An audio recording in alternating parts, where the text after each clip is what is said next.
안녕하십니까, 김용호입니다. 최근 이 집값이 급등하고 가계대출 경고음이 켜지면서 정부가 이 부동산 관계장관 회의를 10개월 만에 좀 개최하기로 했습니다. 다음 달에 이 추가 공급 대책을 내놓겠다고 밝혔는데, 자, 시장의 평가는 어떤지 좀 분석을 해보겠습니다. 황성규 리얼티뱅크 감정평가법인 회장님, 그리고 이종혁 한국공인중개사협회 회장님 모셨습니다. 어서 오십시오.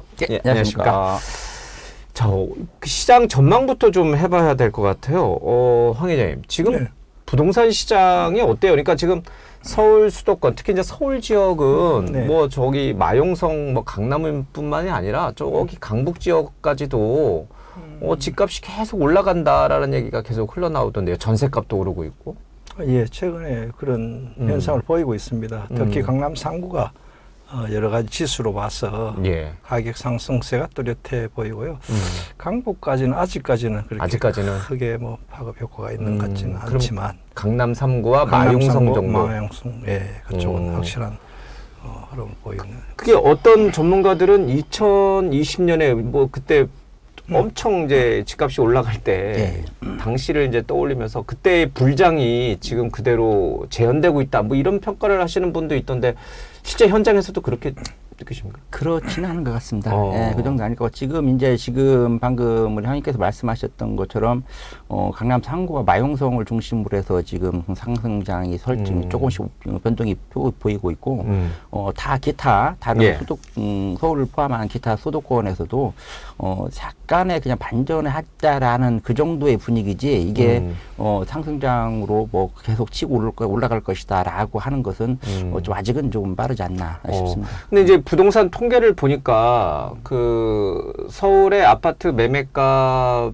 상승폭이 뭐 5년 6개월 만에 뭐 최대다, 뭐 그렇게까지 얘기가 나올 정도거든요. 그러니까 상승폭, 그러니까 올라가는 집값 올라가는 속도가 굉장히 빠른가 보죠. 예, 조금 이제 그 급매물들이 소화가 좀 됐습니다. 예, 급매물이 소화가 되고 나서 전에 한참 고점 대비 많이 빠졌었잖아요. 많이 빠지고 그것이 그거에 따른 급매물이 소화가 되고 하다 보니까 이제 상승장으로 살짝 반등을 하지 않나라고 하는 그 분위기는 조성은 됩니다. 하지만 강남 3구나 마용성을 제외한 나머지 부분들은, 다른 데 부분들은 사실은 그렇게 막 그 변동이 크다라고 볼 수는 좀 없습니다. 다만 이제 서울의 아파트 거래량이 지난달에 5천여 건을 좀 넘어갔어요. 그러니까 한 달 기준 5천여 건은 굉장히 그렇죠. 좀 넘어가다 보니까 이제 보통 5천여 건이 넘어가게 되면 상승장으로 반등하는 거 아니냐라는 기준점 보통 5천여 건으로 잡는데, 넘어가다 보니까 이제 분위기가 그렇게 돌아갈 것이 아니냐라고들 우려를 하지만, 아직도 금리가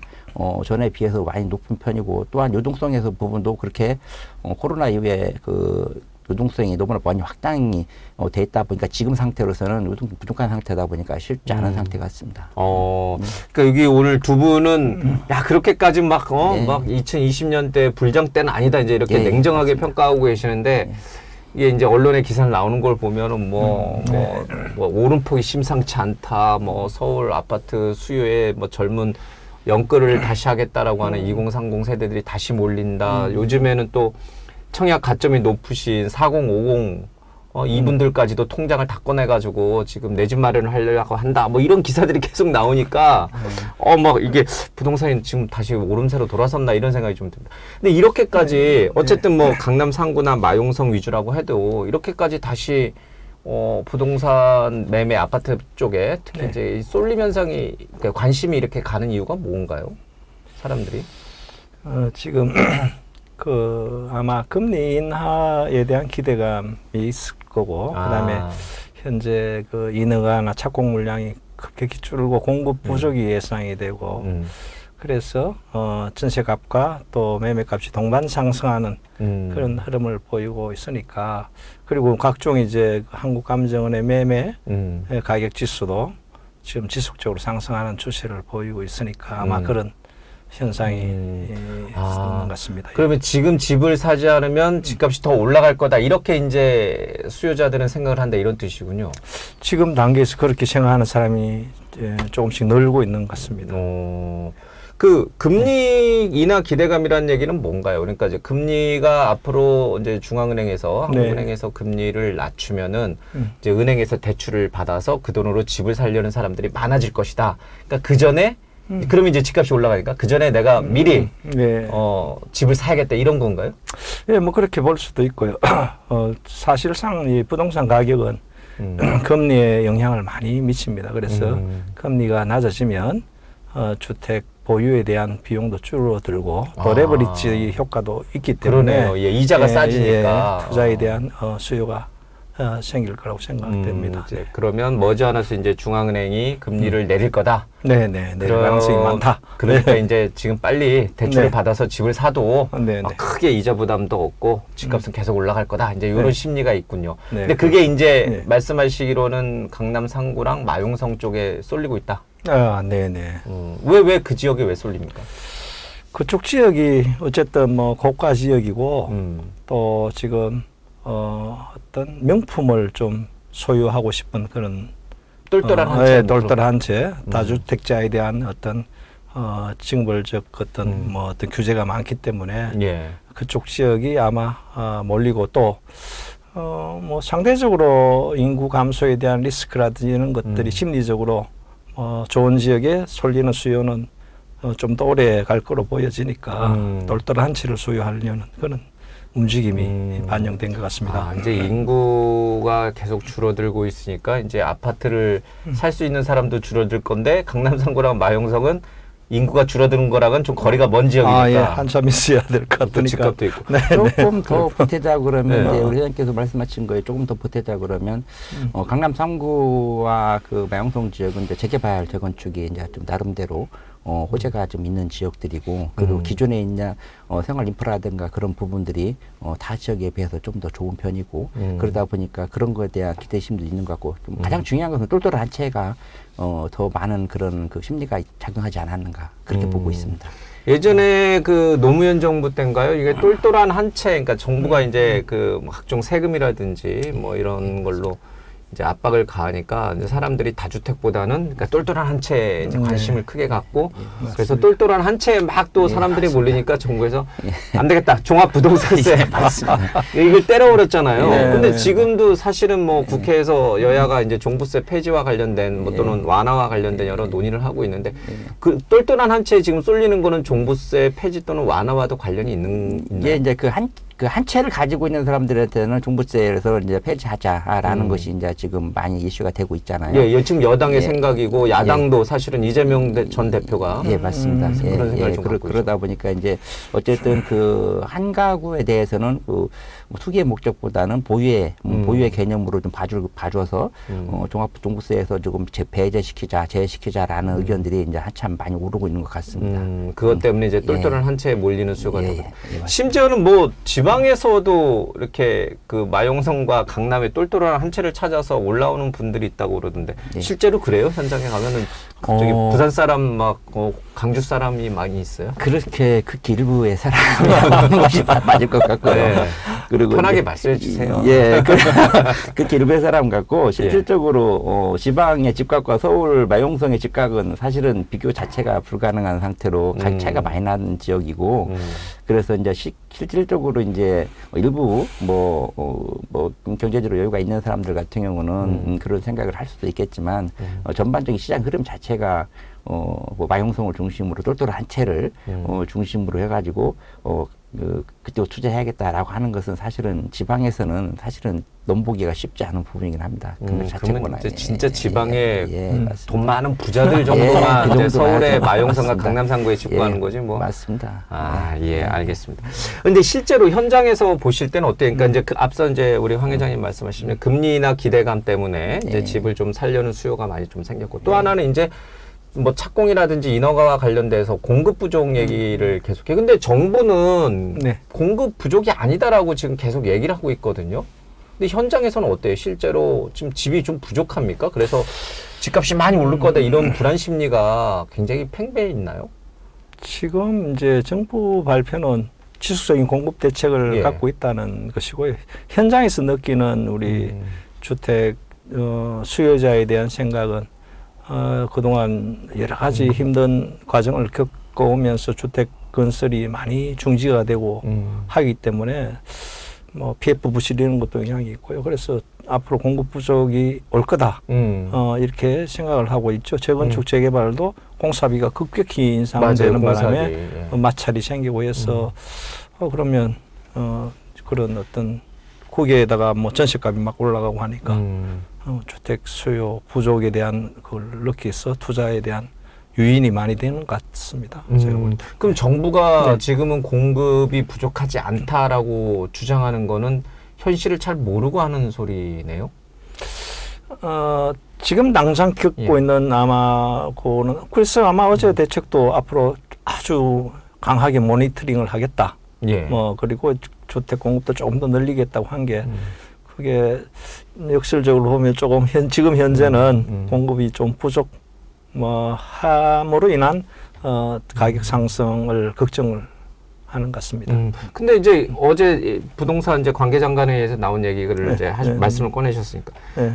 아니 뭐 저기 3기 신도시 얘기가 아마 그 이제 23.6만 원가요? 거기에 이제 아마 3기 신도시 물량이 아니 지금 당장 집값이 오르는데 뭐 먼 미래에 아직 착공도 안 한 3기 신도시 물량을 얘기하면서 공급 부족하지 않다라면 시장에서 그걸 뭐 신뢰를 합니까? 시장에서는 그냥 분위기가 싸하더라고요. 지금 뭐 당장 집값이 서울의 집값이 아파트 값이 막 올라가고 있는데 몇 년 뒤 아직 착공도 안 한 3기 신도시 물량을 갔다가 기다렸다가 그러면 그 집에 들어가서 살라 이런 뜻이냐라는 반발이 있더라고요. 시장에서는. 앵커님 말씀이 상당히 일리가 있고요.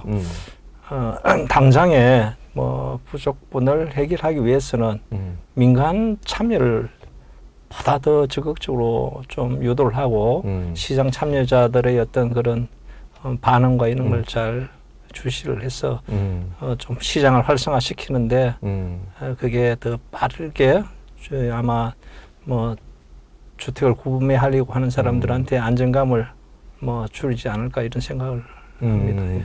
이 회장님은 좀 어떻게 생각하세요? 어제 이제 그 정부 발표한 거 보면 이제 주요 구조가 방금 말씀하신 대로 이제 그 3기 신도시에 뭐 23만 호 예약 정도 그리고 그린벨트 해제 지역을 해가지고 뭐 한 2만 호 정도. 또 이제 재건축 재개발을 통한 주택 공급의 확대, 또 이제 그 전세 시장 안정화를 위한 공급 공공 매입 임대주택에 뭐 1만 호 추가 공급 전에 12만 호였었는데 그 1만 호 더 추가해고 13만 호 하겠다라는 내용들. 그리고 이제 금년 9월부터 스트레스 DSR에 대한 그 규제라든가 내실화에 대한 확대하겠다라는 것이 이제 주요 골자였거든요. 근데 방금 앵커님께서 말씀하셨듯이 사실은 이런 것들은 전반적으로 봤었을 때 앞으로 최하 5년 뭐 그 정도 시간 후의 얘기거든요. 근데 지금 당장에 이제 재작년에 걸쳐서 공급이 좀 많이 그 인허가 건수라든가 건축 건수도 많이 없었다 보니까 실질적으로 이제 그거에 대한 공급 부족 현상이 좀 나타나기 시작한 건 사실인 것 같습니다. 더군다나 이제 그 PF에 대한 부실화라든가 그런 부분으로 인해서 많은 건설업체들이 지금 어려움을 겪고 있잖아요. 그래서 이제 더더욱 공급에 대한 부분이 이제 불안하고 또 그 건축 자재 상승이라든가 인건비 상승으로 인해서 건축 비용이 급격히 상승을 하고 있잖아요. 그래서 그런 부분으로 인해서 실질적으로 향후에 이제 공급에 대한 부분이 불안감에 대한 부분이 소비자들도 심리적으로 이제 그걸 다 알다 보니까 그래서 지금 현재 이제 그 요즘에 분양하고 있는 그 분양 시장이 좀 열기가 받치는 이유가 그런 것들에 대한 영향이 있지 않겠는가 싶습니다. 근데 이제 그 건설사 시공사들 입장에서 생각해 보면 물론 이제 시행사들도 어렵기는 마찬가지입니다만은 아니 공사비가 올라가지고 인건비가 올라가지고 공사를 할 수가 없다고 하는데 그래서 생기는 공급 부족인데 그걸 뭐 어떻게 하겠어요? 정부가 나서서 그러면 공사비를 보전해 줄 수 있는 것도 아니고 지금도 국제적으로 원자재 가격 상승이라든지 뭐 여러 가지 인플레이션으로 인해서 공사비 가격이 엄청 올랐어요. 인건비를 비롯해서. 그래서 그 건설사들이 건설하면 손해 아닌가요? 지금 그 기존의 계약대로 그냥 분양가대로 하게 되면?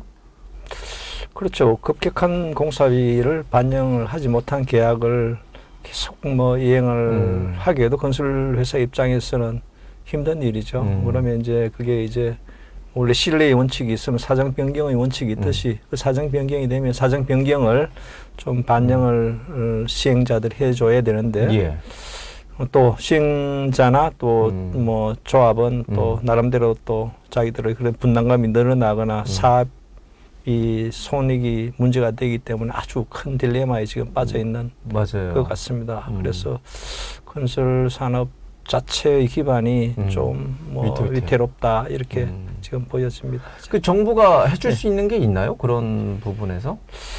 그런 부분을 어떻게 정부가 지원하겠습니까? 빨리 그렇죠. 이제 재구조화해서 그 중에서 뭐 좋은 사업장은 좀 지원해줘서 끌고 가고 또 사업성이 나쁜 쪽은 빨리 재구조화하는 역할을 정부가 지금 현재 막 하고 있는 그렇게 것으로 알고 있습니다. 그러니까 지금 이제 공급 부족 우려에서 발생하는 그런 집값 상승에 대해서 정부가 할 수 있는 게 굉장히 제한적이다. 그러니까 역할이 그렇게 많지가 않구나. 이런 생각도 좀 들어요. 예, 맞습니다. 예. 그럼 인내해야죠. 뭐. 인내해야 참아야 되고 또 뭐 예. 공급에 필요한 규제도 좀 더 풀어야 되고. 뭐 예를 들면 어떤 거? 민간 규제 쪽에서 뭐 다주택자를 임대를 하는 그런 쪽은 좀 활성화시켜줘야 임대 사업자들에 대한 규제. 규제를 좀 활성화시켜줘야지 될 것 같습니다. 그러니까 이제 좀 더 많은 사람들이 임대 사업에 뛰어들고 네. 그래서 공급이 좀 더 늘어날 수 있도록. 그렇게 하고 있어 보입니다. 말씀이 나왔으니까 그러니까 임대 사업자들에 대한 우리 지금 정부 규제가 대표적으로 뭐 어떤 게 있어요? 이제 그 말씀 드리기 전에 좀 한 말씀 드리고 싶은 점 뭐냐면 정부가 그 국민들의 주거복지를 완벽하게 책임지지 못하고 있는 상황 속에서 특히 서민들에 대한 주거 안정을 전부 책임지지 못하고 있는 상황 속에서 그 개인 민간 임대 사업자에 대한 것들로 인해서 사실은 좀 많이 어려움을 겪고 있거든요. 지금 이제 그 임대사업 특히 가장 중요한 것은 보면은 그 다가구 주택을 가진 많은 가구 주택을 가지고 있는 사업자들을 특히 개인들을 갖다가 무슨 그 죄인 취급하는 현상들을 같은 거 상당히 그게 좀 투기꾼이다 이렇게 본다는 얘기인가요? 그렇습니다. 맞습니다. 그렇게 그런 현상이 사실은 가장 문제가 되는 것 같습니다. 투기한 것도 일부 맞잖아요. 일부 뭐 그런 부분도 있을 수 있겠지만 사실은 정부에서 그 책임지지 못하고 있는 일부 부분, 많은 부분을 사실은 그쪽에서 다 커버가 되고 있었거든요. 더군다나 우량의 주택들 같은 경우는 더더욱 그렇고요. 그래서 마치 뭐 두 가구, 세 개 집, 네 개 있는 사람들은 취득세가 지금 또 한 12%씩 물리고 있거든요. 그런 것으로 인해서 어떻게 보면, 실질적인 민간 임대주택이 되게 돼. 또 특히 서민들의 그 안정적이고 또 그 우량주택을 갈 수 있는 길들을 좀 제한하고 있는 것도 사실이거든요. 예. 그래서 특히 이제 그런 그 세금에 대한 부분들, 다가구를 가지고 있는 사람들에 대한, 세금을 좀 더 완화시켜줄 필요가 있지 않겠는가. 특히나, 수도권 같은 경우는 뭐 한 5억 이하, 또, 지방 같은 경우는 한 3억 이하의 주택들은 사실 그 투기 대상이라고 볼 수는 없습니다. 그것은 그 정도는, 그냥 뭐 아들을 위해서 또는 자녀를 위해서 집 한 채 더 살 수 있는 거거든요. 근데 이제 그 부분들을 갖다가 투기의 대상으로 뭐 취득세를 뭐 최고 12%까지 물리는 것은 중과한다든지. 예, 중과한다든가 그런 부분들에서는 사실은 그런 부분들이 너무나 과도하게 그 주택에 대한 활성화라든가 특히 민간 임대주택에 대한 부분들에 대해서 너무 제한하는 것이 아닌가라고 생각이 좀 듭니다. 근데 이제 이 정부 들어와가지고 네. 그 다주택자 또 이주택자에 대한 뭐 양도세부터 시작해서 여러 가지 취득세부터 시작해서 여러 가지에 대해서 좀 세금을 좀 낮춰주는 그런 정책들을 펴오지 않았나요? 예, 어쨌든 노력은 있었지만 실제로 예. 아직도 취득세에 대한 12% 중간다든가 그런 부분들은 또 아직도 남아있는 부분들 사실 그게 또 큽니다. 12%면 그 집값에 취득할 때 예. 집값에 1억이라고 하면 1,200만 원 세금을 내야 된다는 건데 사실은 크게 다는 부분들이거든요. 그래서 그런 실질적인 부분에서 조금 더 완화를 했으면 좋지 않겠는가 싶습니다. 예. 정부가 완화하지 못하는 건 또 나름의 이유가 있을 것 같아요. 지금 뭐 세수 부족 펑크가 워낙 많이 나 있으니까 특히 이제 물론 이제 기업 법인세, 그러니까 기업들이 경기가 안 좋아서 이제 실적이 안 좋으니까 내는 법인세가 많이 줄어든 게 큰 영향이 있지만 부동산에서 걷어들이는 세금도 만만치가 않거든요. 근데 이거를 그렇죠. 뭐 다 깎아주면 또 나라 살림에 곳간이 또 비니까 문제가 생기니까 그것도 나름 또 일을 해야 되는 건가요? 거래를 활성화시키면 네. 거래를 활성화시키면 취득에 대한 부분들, 양도에 대한 부분들 세금이 많이 발생을 하죠.